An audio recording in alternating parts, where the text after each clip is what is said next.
Okay. Okay. So I just want to go over this a little bit because this is kind of new. What I'm going to ask you guys to do during this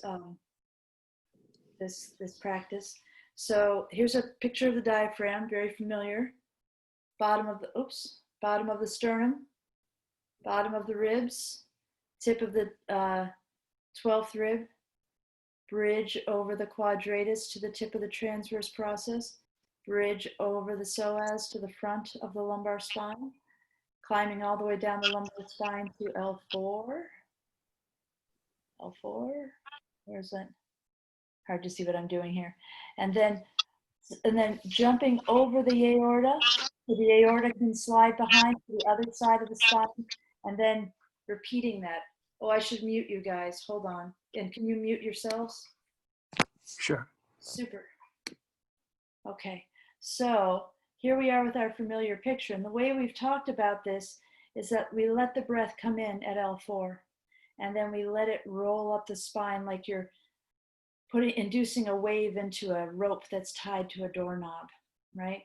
So you put a wave in through these through these attachments that goes up and around the esophagus and comes down, and then it also goes up from the other side, right? And so, and once we go up here to L1, then we also the wave starts to pull out here as well, right? As L1 starts to move, the transverse process up L1 is going to move as well, and that's going to cause the wave to widen and spread out. Remember, like we've talked about, like a flashlight beam spreading out at L1. And the way I've talked about it mostly is that once it comes up, it's going to go in a wave from the back to the front. And that you'll also feel two beads of breath that will go along the ends, the bottoms of the ribs, and roll around to the front of the body, meeting at the sternum. And the way that I was feeling this is that the wave just went from the front to the back. I mean, from the back to the front at the same time as these beads travel around. Somehow these beads seem to travel a little faster to me than the wave going through. And that's what led me to start thinking about this, or feeling something different here. Because what I think what will make, you know how we've talked about, David, about how sometimes, oh, I've got to pin myself. Let me see, how do I do that? Let me put this on me. And then I guess that's it. I guess I'm pinned now. Okay. I'm learning all kinds of things. So the way I've conceived of this, this is so much easier when I don't have such a small picture of myself to look at. The way I've conceived about this is that it comes up and it goes right through to the front, like a wave, the wave we've talked about, that you induce into a parachute to send a wave to the other side. But lately I started to feel something different. And like I was saying, Dave, you know, we've talked about sometimes it just seems to open so easily, and everything can just like it's almost like somebody just took the roof off of the house, right? Because it becomes so light and easy. And what I've noticed is that when I am allowing, how do I say, I feel like there's a more natural motion that I've allowed to happen recently, where it comes up and here it starts to spread out like a flashlight beam, traveling around the two different sides of the diaphragm and coming around. But as it comes from the back to the front through the muscle belly of the diaphragm, some of that wave is going to like some of the energy is going to be lost in that wave, because it's going to move from contractile muscle tissue into central tendon. Do you see what I'm talking about? This is the central tendon. So as the wave is moving through muscle, as the wave moves through muscle, the muscle is contracting and adding to the greatness of the wave, right? When it hits the connective tissue, it's going to slow down a little bit, because this isn't contractile here. This is going to be almost like it's going through something thicker almost. This is what I feel. And so the wave from the front to the back goes a little slower, than these beads that travel around the side. And what I've noticed is that if I allow these beads as they come around to induce a wave-like motion from the bottom of the ribs up to the central tendon, then you'll feel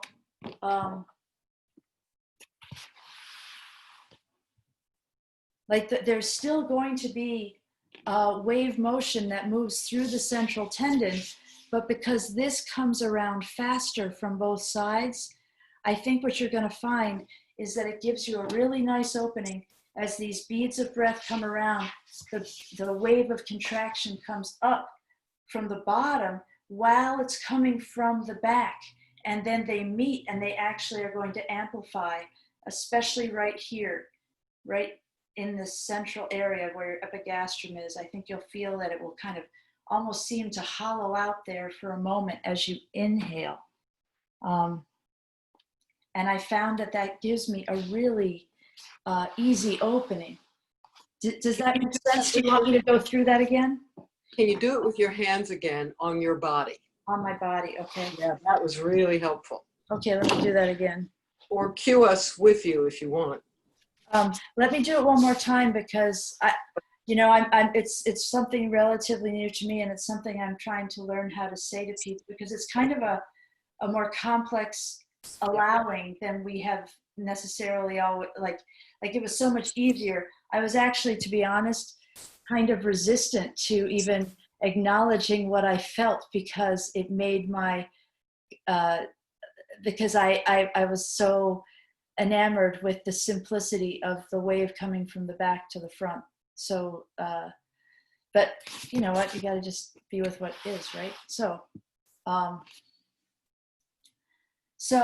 as the breath is going to come up the spine, the front of the spine, so let's say it's coming up the front of the spine, and then it's going to go out in two beads, and those beads are going to come around the bottom of my rib cage, right? And they're going to come and they're going to meet at the sternum, those two little wave-like impulses, right? At the same time, there's a wave-like impulse that comes up, and like we said, it spreads out. So as it comes up the back and spreads out, it goes forward through the muscle belly of the diaphragm. At the top of the diaphragm, it's not muscle all the way across. At the top of the diaphragm is the central tendon. And that central tendon has to, like it doesn't contract. So the wave will still pass through it, but when the wave moves through the muscles contract and they build. They help the wave build very easily as the wave motion comes through them and they contract. The wave-like motion is going to be slowed down as it moves through the central tendon, right? It's not going to go as fast as the wave-like motion flowing through this contractile tissue all the way around the bottom of the ribs. So as it comes around, a ripple, think of it like a ripple spreading upward from the front of from the bottom anterior border of the rib cage. Is going to spread up like this. Wait. Sorry. It's going to spread up it's going to come around the front and then it's going to spread up like this towards the central tendon as a wave-like motion is coming through the central tendon. And so those two waves are going to meet and actually cause it to lift up even more, or feel like you are creating a hole right here, like a nice hollow space right around your heart and your pericardium. How lovely is that? Anyway, so let's try to see if we can allow that motion to happen. See if you can feel how this travels faster than the wave coming from the front. I know I've always had I can detect sometimes there's a moment where I have a hard time letting that wave come all the way to the front and opening. And I think this might, if you've been having that problem too, this might be nice for you. So let's start. Sorry about, actually I'm not sorry because it's important to share that. So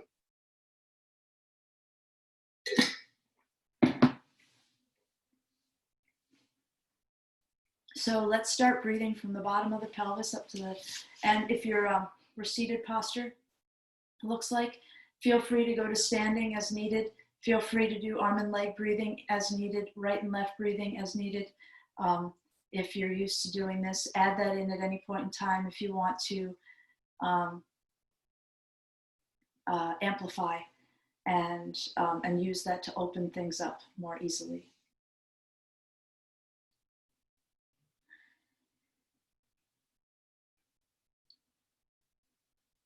So let's start from the bottom of the pelvis up to the top of the chest and emptying ourselves from the top of the chest down to the bottom of the pelvis. Remembering that the most important instruction when practicing breathing is to let it be as easy as possible.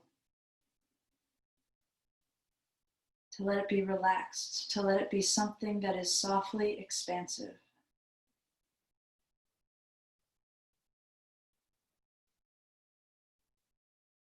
Almost as if you're not doing anything yourself, as if you're just going to allow the universe to breathe through you.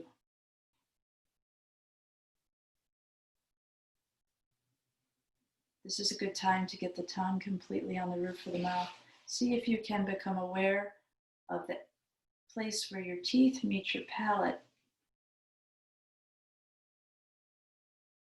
Become aware of them with the edges of your tongue and feel a continuous line of sensation all the way around the edge of your tongue that contacts the place where the teeth meet the palate.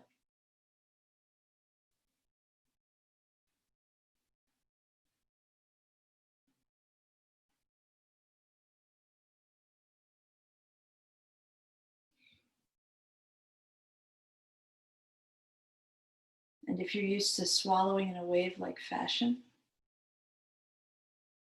then we're going to go ahead and do that. Not just swallow, but what we're going to do is we're going to exhale all the way down wherever you are. When you get to your exhale, exhale all the way down. And when you get to the bottom of your exhale, swallow in a wave-like fashion from the tip of your tongue to the back of your tongue. When the wave gets to the back of your tongue, you're going to inhale.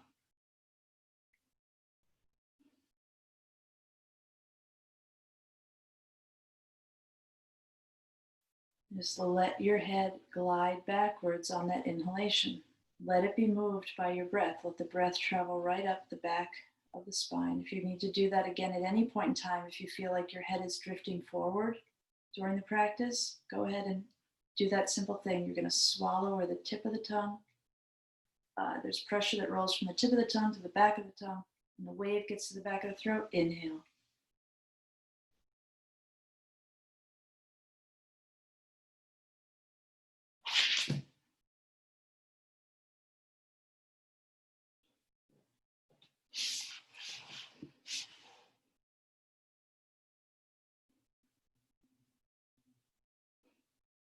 The only muscle that we need to move in order to get our best breath is the thoracic diaphragm. Attached to the bottom of the sternum, the bottom of the ribs, the transverse process of L1, and the front of the lumbar spine down to L4.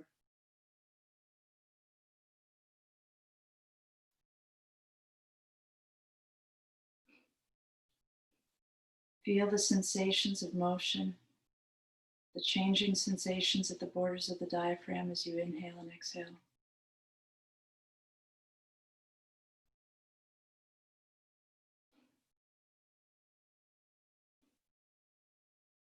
The sensations of inhalation are the sensations of contraction. Sensations of exhalation are the sensations of relaxation.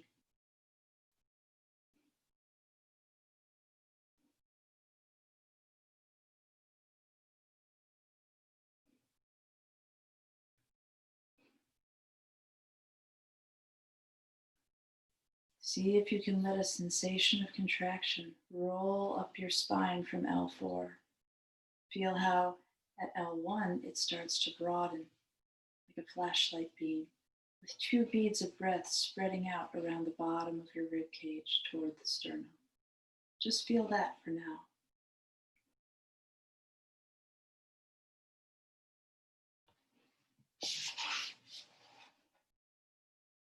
See if you can let these 2 beads feel very symmetrical.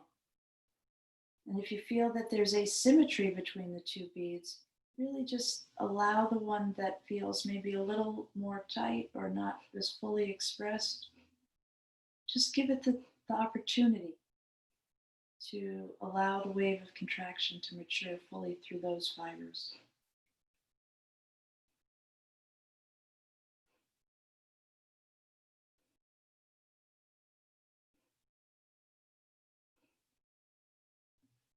And feel the two beads of breath meeting at the sternum. Every time you allow that wave of contraction to fully mature through the thoracic diaphragm. You may find you're there for a little while, actually, waiting for that wave to mature without any air moving at all.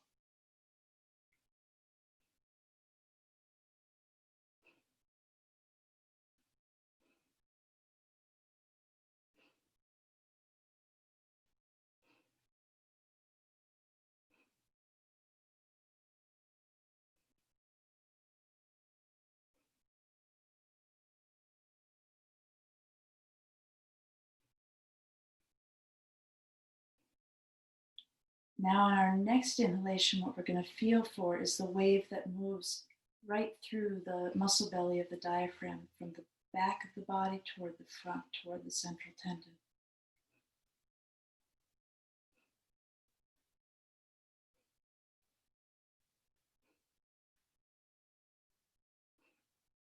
And as that wave of contraction is moving toward that central tendon, or as it moves into the central tendon, the wave slows down a little bit.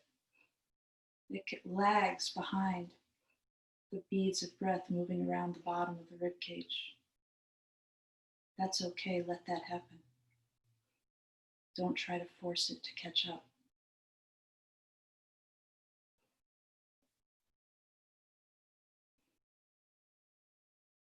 Feel how, as those beads of breath travel around the bottom of your rib cage, as they pass the, the, the mid-coronal section, what would divide you from front to back, as they pass through that area where the central tendon is. Feel how the beads of breath go faster than the wave of contraction coming from the back to the front.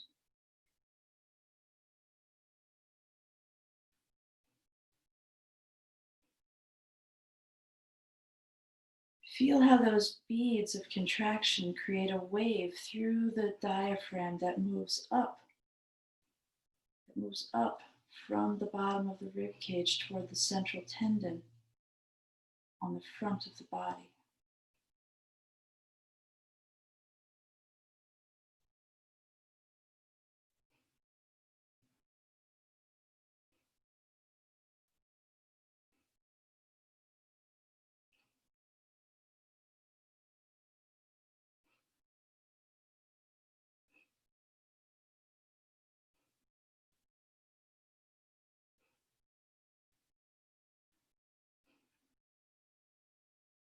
Let that breath go right back out. No holding.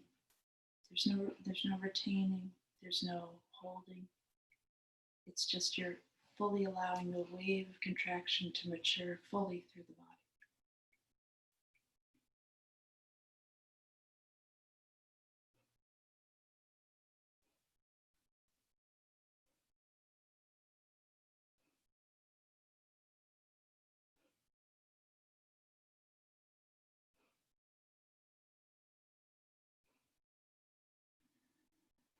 Add some arm and leg breathing if you like, but try to keep the air moving into and out of your nasal passages. Keep it as quiet as you can. It's soft, it's gentle.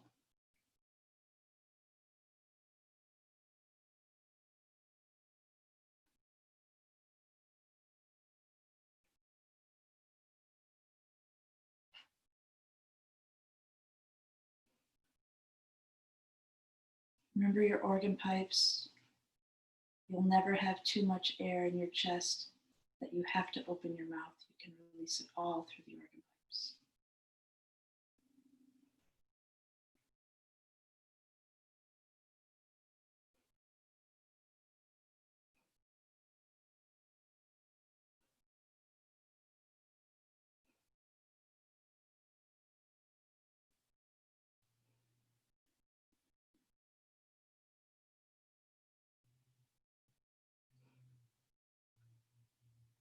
Remind yourself of that edge of the tongue that contacts the area near where the teeth and the palate meet.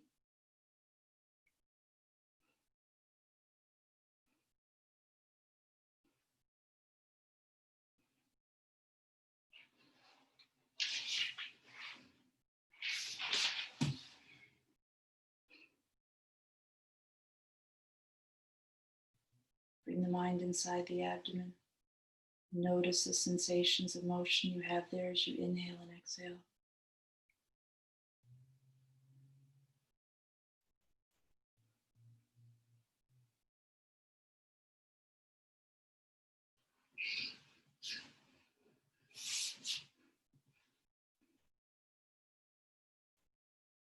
Feel your organs moving, your peritoneal organs moving like seaweed in tide.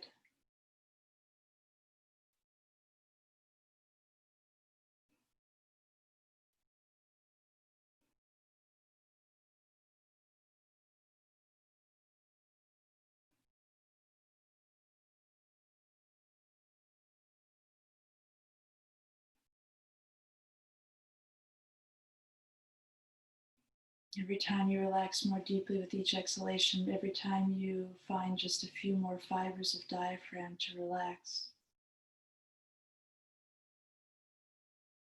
you feel more motion and a sense of drawing that reaches for the floor of the pelvis.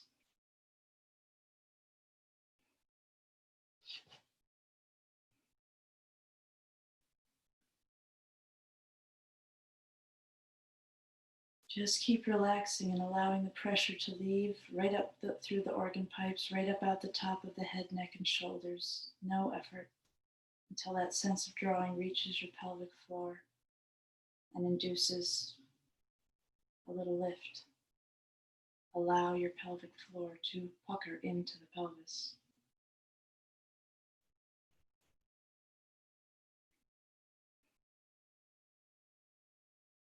And as it drops right after it lifts, it initiates your inhalation. Almost instantly, like really quickly, it fills the whole pelvis with breath when it drops.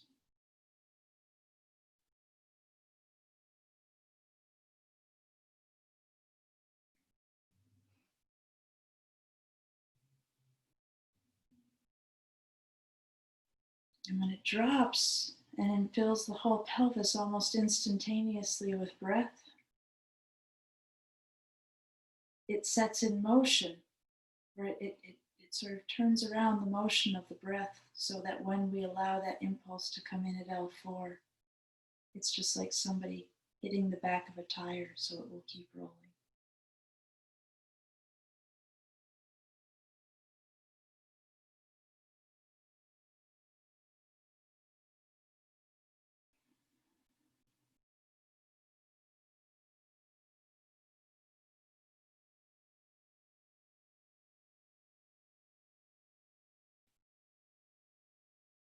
Bring your mind to the front of the throat and underneath the chin.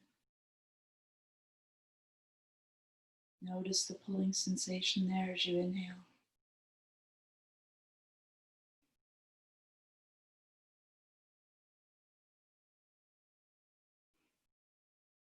Notice how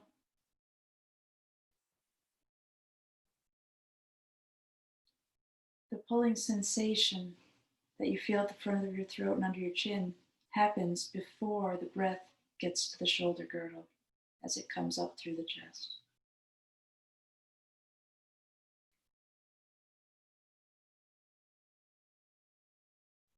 The wave of contraction jumps through the chest via the esophagus right to the floor of the mouth, initiating all the other diaphragms in the head, the palate, the roof of the nasal cavity.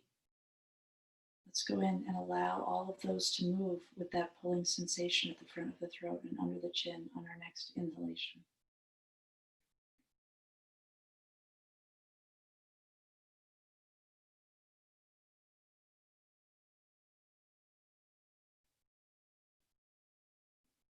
The floor of the mouth, bringing breath to the center of the head.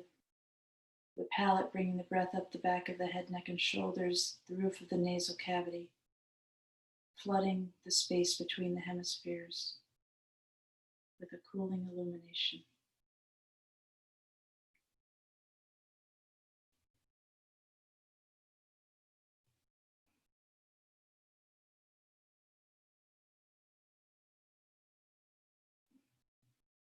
Now with the cheeks, breathe through your cheeks.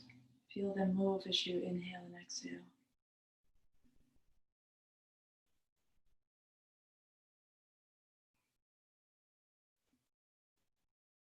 And the eardrums, let them move as you inhale and exhale.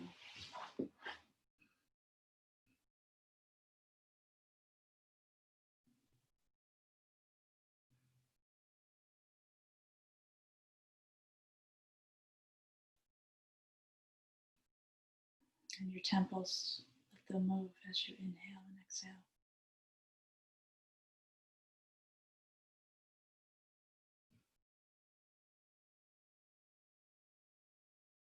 Oh, so much space you're making around your heart every time you allow that wave to come up from the front of the rib cage towards the central tendon. Just enjoy that, all that space around your heart.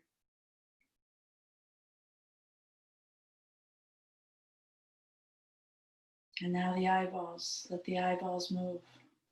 Let them get drawn in on inhalation, let them puff back out on exhalation. Drift back out, move back out, expand out.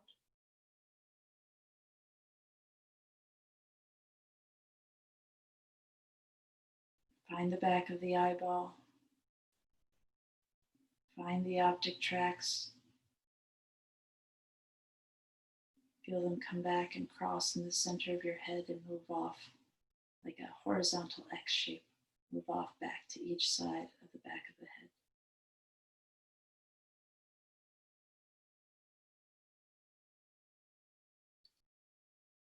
Feel the cooling illumination moving on a horizontal plane, intersecting with the plane of cooling illumination generated by the roof of the nasal cavity.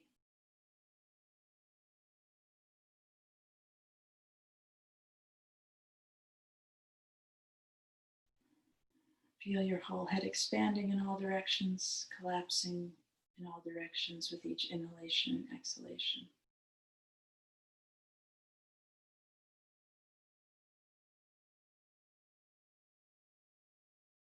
Now notice that as the breath wave jumps through the chest cavity via the esophagus right to the floor of the mouth, initiating all of the diaphragms in the head,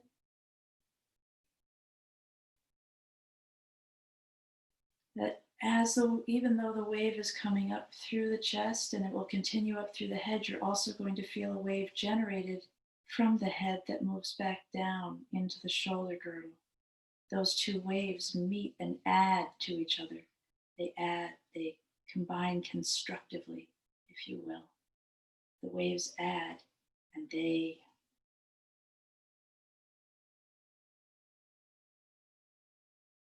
help to expand your shoulder girdle in all directions. Feel your shoulder girdle moving out toward the horizon, all the way around, front and back and sides.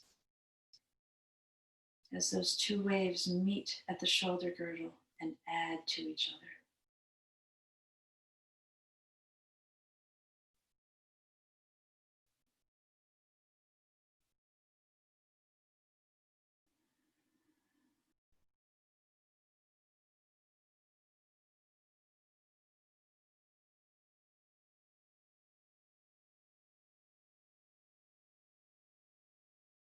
If you're doing arm and leg breathing, I want you to do it just though so soft, like spiderweb soft arm and leg breathing.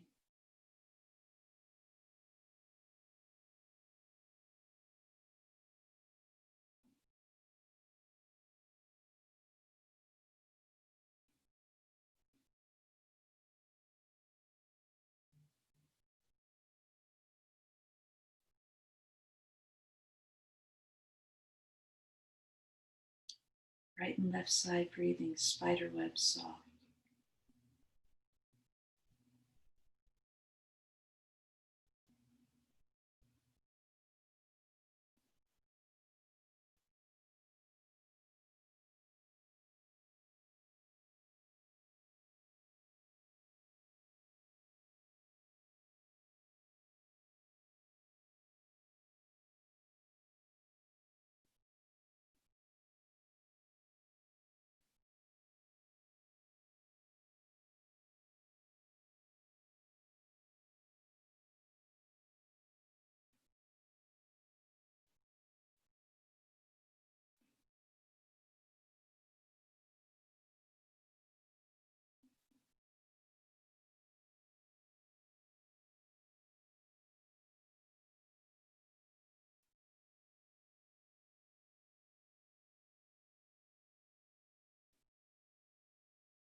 Now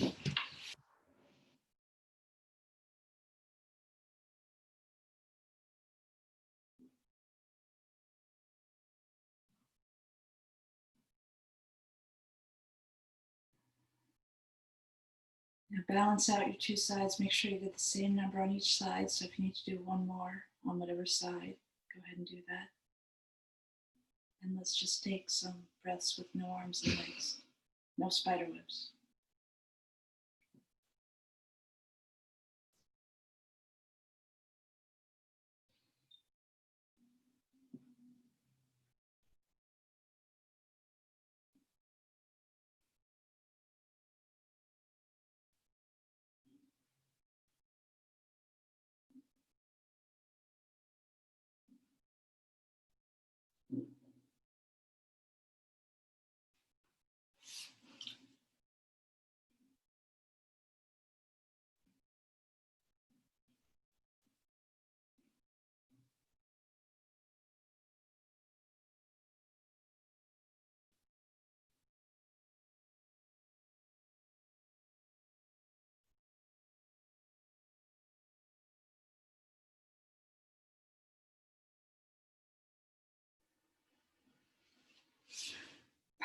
When you're ready, give yourself a little self-massage.